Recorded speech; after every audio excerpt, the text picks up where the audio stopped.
تاسو دې مرغه ته وګوره، دې مرغه به سره واوره ورېږي او دغه مرغه په خپل ځای باندې ناسته ده، سترګې ښکاري، نو دا باقاعده راپسې هغه راپسې بیا ځان وځړي، دماغه په خپله جاله باندې ناست دی.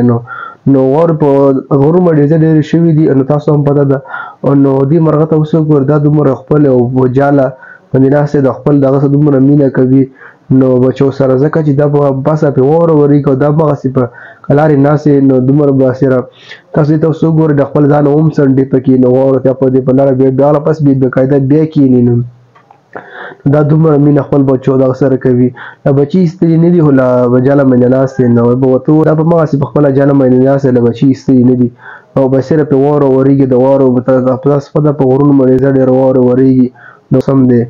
نو ما دا ویډیو تاسو سره شریکه کړم ځکه چې یو هر سړي باندې خپل بچی ډېر ګران وي. یو کارغه له چا تپوس کړی، کارغه ته یې ویلي تا دنیا کې چې شی ګران وي ته هغه شی د ماله راوړه.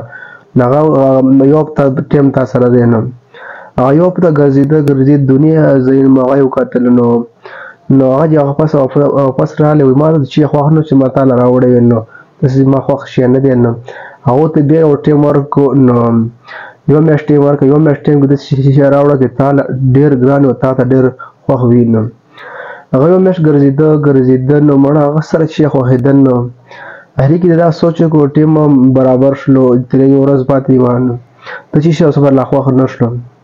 دا خپلې جالې لاړې او بل کارغه او خپل بچی یې راوخیست او بچی یې وروړ پنجو کې نیولی و، دا شی زما ته ډېر ګران دی. نو باقاعده خپل بچی یې راوړ، بچی په هر سړي باندې دومره ګران وي، په مرغو هم دومره ګران دی. نو بیا هم بس اوس واوره ورېږي او دا مرغه کلارې ناست دی، نو دا ورکېدی هم شي ځکه چې واوره خو یخنۍ د وجې، نو دا مړ به شي خو د جلې دا نه پاسي. نو دا ویډیو مې تاسو سره شریک کړم، ما اوس په خپل هغه باندې ناست دی. ویډیو کتلو ډېره مهرباني، والسلام.